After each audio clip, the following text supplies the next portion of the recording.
Agora, nesta segunda parte da nossa apresentação, o nosso foco se dará sobre as duas incursões que Ibn Battuta fez especificamente sobre as regiões de África. Mais precisamente, o nosso foco se dará mais na região do Mali. Em sua primeira passagem, ainda no contexto das suas primeiras viagens, Ibn Battuta visita a costa oriental africana, mais ou menos onde hoje está localizada a Somália e o Quênia, e parte da Tanzânia, que ele chamou de Bilad al-Zanj, Terra dos Anjos, que eram como os negros dessa região eram chamados. Já a segunda e derradeira viagem, realizada quase 30 anos depois de sua chegada à costa Swahili, foi a região do Bilad al-Sudã, que era, segundo mais ou menos a tradução, seria Terra dos Pretos, que era assim como os árabes muçulmanos de sua época viam as populações africanas assim, mais ao Sahel. Eles chamavam chamavam essas populações de Sudã, que seria mais ou menos traduzindo para o árabe como pretos. Voltando aqui, essa região estava situada ao sul do Saara, outrora pertencente ao chamado Império do Mali, ou Manda Curufaba, que era como essas populações se autodefiniam, definia a região de origem dessas populações. Ibn Battuta chega à costa oriental africana vinda de Aden, no Iêmen. Neste momento, ele está em sua terceira viagem e planeja mais uma peregrinação à cidade sagrada de Meca. Depois de aportar em sua costa, ele ainda leva alguns dias até chegar à cidade de Mogadíscio. Ao contrário da imagem que temos hoje da capital da Somália, segundo os relatos de Ibn Battuta, Mogadíscio parecia ser uma cidade grande e próspera, e farta. Além de dar detalhes sobre a alimentação básica dos moradores de Mogadíscio, ele menciona que os habitantes desta cidade comem mais de 3 vezes ao dia, de acordo com a sua percepção, pois eles e sua comitiva são alimentados seguidamente 3 vezes durante o mesmo dia. Ademais, ele fala como foi bem recebido e percebe que há um profundo respeito e hospitalidade para com os visitantes. Precisamos lembrar aqui que a hospitalidade, o respeito, para com quem, para peregrinos, viajantes, era algo muito inerente à cultura muçulmana, assim, era algo corriqueiro e normal você dar uma espécie de hospedagem, nem que fosse na sua casa, em algum lugar assim próximo, assim. Isso era uma coisa muito corriqueira e normal, assim, fazia parte da cultura, vamos dizer. Seria totalmente inerente, assim. Continuando, ele continua elogiando a devoção e rigor quanto às práticas religiosas da população desta região africana, conhecida como Bilad al-Zanj, principalmente na cidade de Mombasa, hoje localizada no Quênia moderno. Além disso, descreve o sultão de Kiwa como um soberano humilde e religioso, chegando a sentar com os pobres e comer com eles. Sobre o sultão de Mogadíscio, o Batuta diz que é de origem bárbara, mas que compreende bem a língua árabe.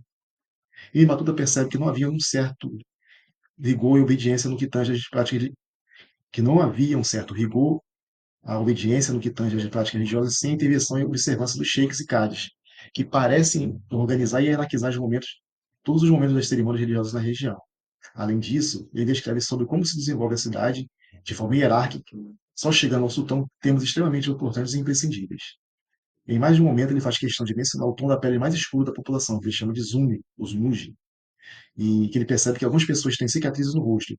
E parece que ele está chamando a atenção para que a população fazia atos de descarificação na pele, né, que seria um costume de algumas populações africanas.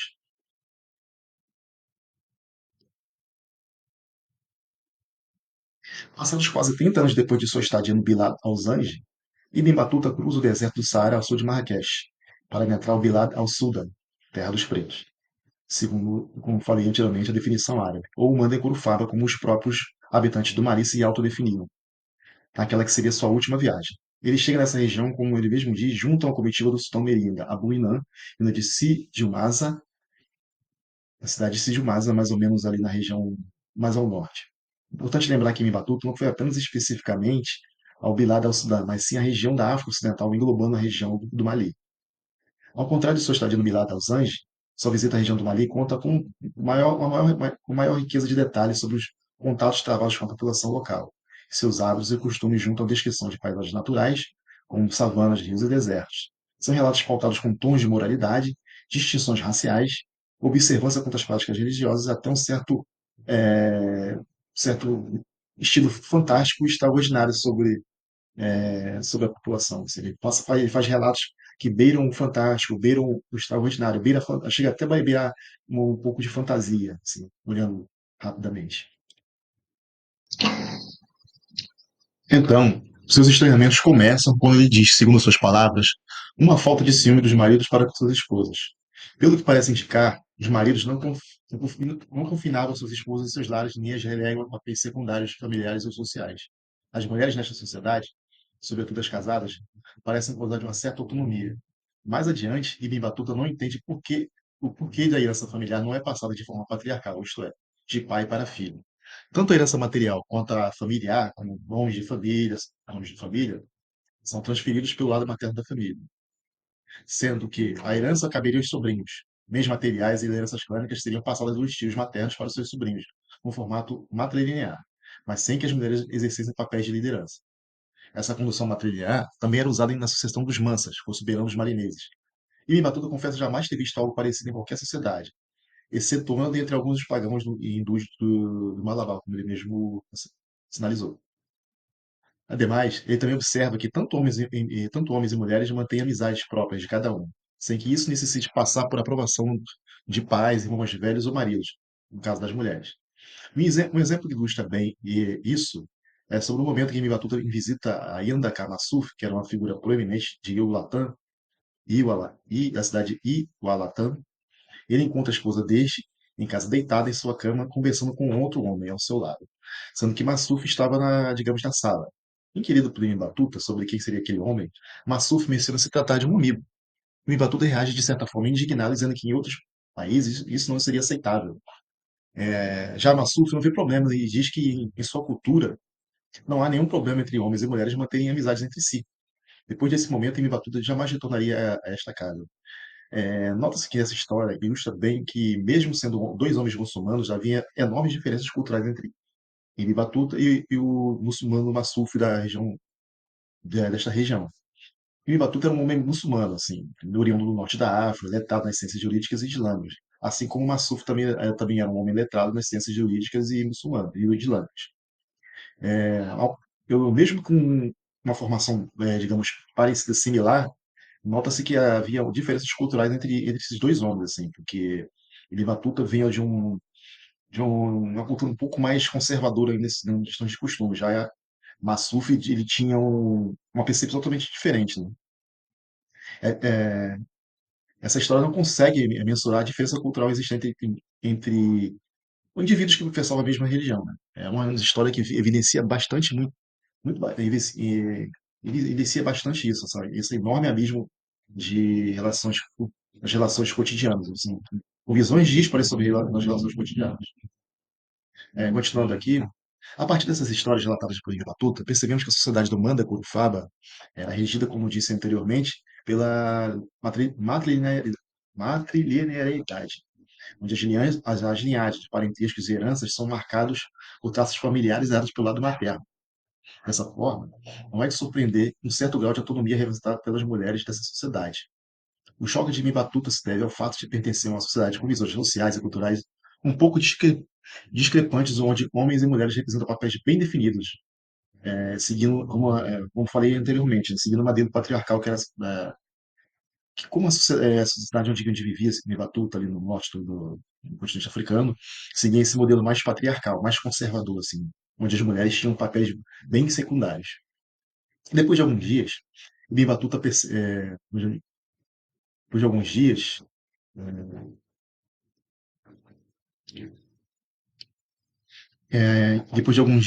Ibn Batuta adentra a corte do Mansa e espera ter audiência com ele, que seria o caso Mansa Suleiman.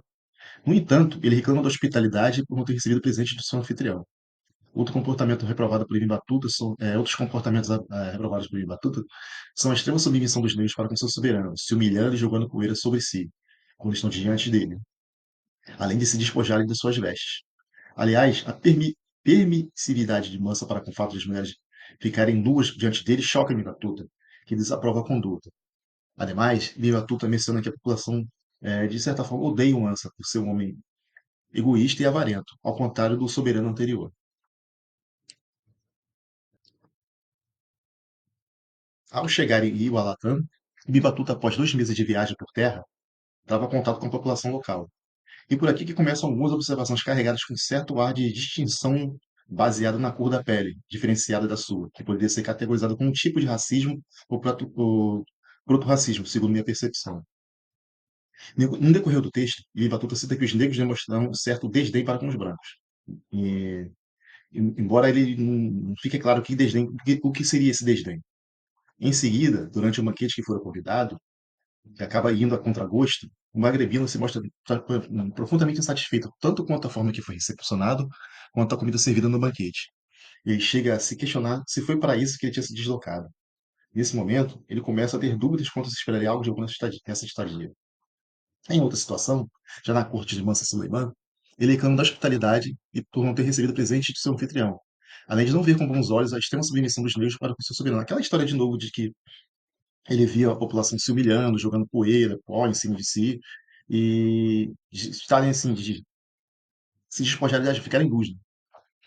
Né? Mais uma vez, volta a reclamar da permissividade do soberano para com as mulheres praticamente nuas diante dele. Isso que choca para ele, fica chocante para ele. Ao que tudo leva a crer, de acordo com o Embatuda deixa implícito em seus relatos, é que todos esses comportamentos são inerentes à natureza dessas pessoas, isto é, pelo simples fato de elas não serem brancas como ele, e sim negras.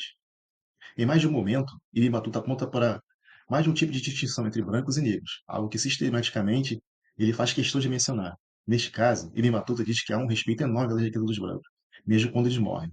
Apesar de ser uma declaração que, num primeiro momento, sugere sobre a honestidade dessa sociedade africana, ela acaba nos remetendo como se fosse uma situação comum na relação entre pretos e brancos. Ademais, na discussão das relações financeiras entre as duas culturas, ele cita que os tesouros são sempre deixados para que os brancos possam administrar, até que, que determinados herdeiros possam tomar conta de suas posses. Não está claro se esses brancos são contratados para serem de confiança na administração dos bens de africanos ricos ou se as posses são deles mesmos, dos brancos.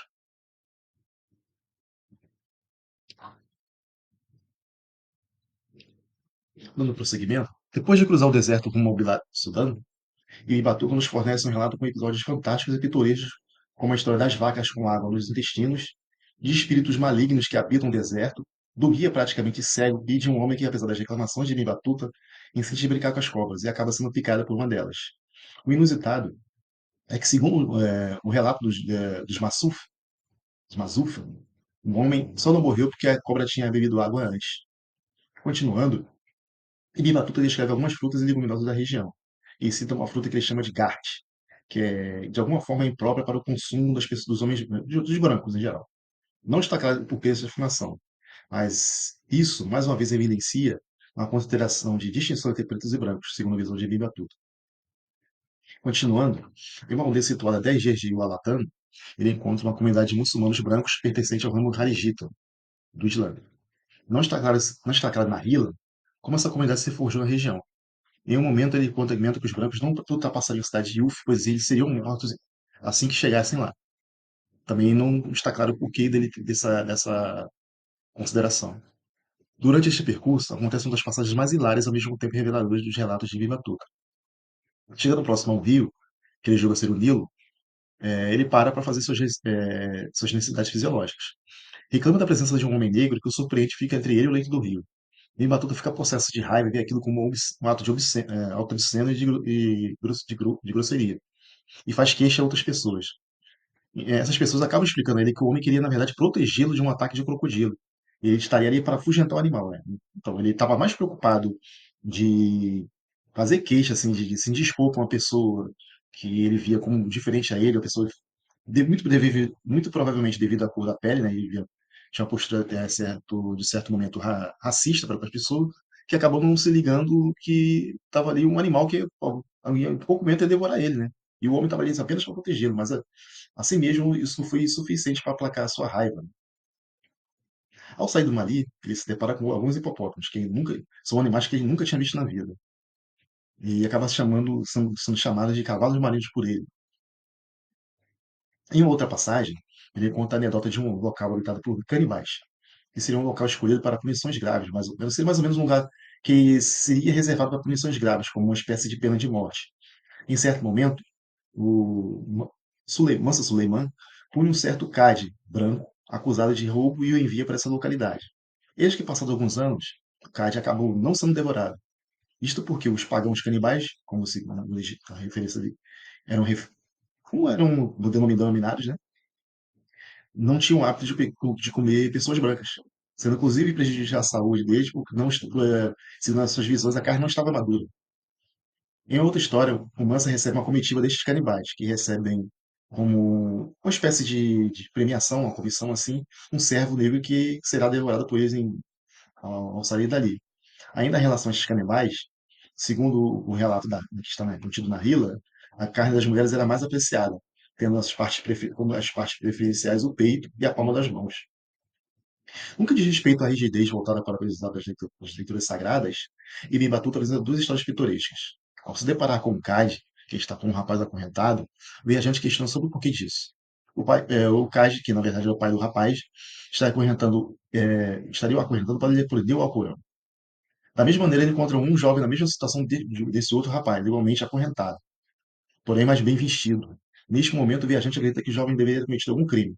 Contudo, assim como o outro rapaz, também o jovem estaria preso, para poder ficar aí aprendendo, sobre as escrituras sagradas. Além disso, o Ibn Batuta, ele, apesar das críticas que ele faz à região, assim, o local visitado, ele reserva algum momento para fazer algumas boas considerações, né, sobre a região. Ele considera alguns pontos positivos da cidade e sua população, que seria, em primeiro lugar, a segurança local e o forte senso de justiça empregado pelo soberano, pelo rei Mansa Musa Suleiman. Ibn Batuta cita que Mansa não perdoa o menor ocorrido, não havendo, assim, abusos e injustiças. Existe uma segurança muito grande no interior dos territórios, sem grandes notícias sobre assaltos ou coisas parecidas, sendo a região do Mali um dos destinos mais seguros para os viajantes. Além disso, ele elogia o rigor enquanto a as práticas religiosas, o esmero e respeito para com a leitura e o aprendizado do Alcorão. Também conta que foi bem recebido na cidade de Gualatã, inclusive elogiando a beleza das mulheres dessa cidade. E Ibatuba percorreria por mais outras localidades fora do Mali.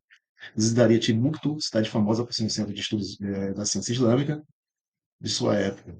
Faria mais algumas descrições sobre outras cidades e seus habitantes, até concluir sua derradeira viagem e retornar para seu lar no Maghreb.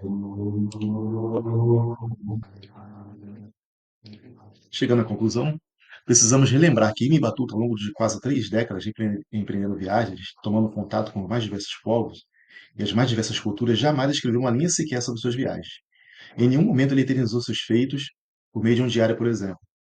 A imortalização do seu périplo se deu com o Ibn Battuta digitando suas aventuras ao erudito andaluz Ibn Yusay, polímata e poeta da corte do sultão Abu Ibn Faris. Assim sendo, imprecisões, erros ou controvérsias sobre algumas das vilas podem ter se derivado daí, talvez pelo fato de Mbappé ter sido traído pela memória, pois, como dissemos, ao longo de 28 anos, o viajante vagrebino não escreveu nada sobre suas incursões. Também devemos considerar erros de interpretação, tanto por parte de Ibn Battuta, quanto pela compreensão de Ibn Juzay. Além dessas hipóteses possíveis interpolações, o mesmo erro de traduções ao longo do tempo. No entanto, apesar disso, nada invalida a Hila de Ibn Battuta como uma importante fonte para a compreensão de como havia uma grande circulação e contato de pessoas no período pré-moderno, além de entender as formas de percepção e conhecimento entre culturas diferentes e seus impactos na posteridade.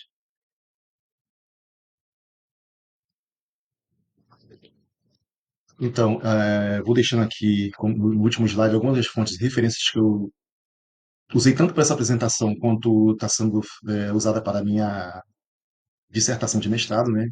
Como eu falei, essa apresentação é apenas uma pequena introdução do assunto que eu estou tratando na minha dissertação, e eu preferi fazer, né, dessa forma, dando a primeira parte, dando uma contextualização da época, do século vivido por ele, né?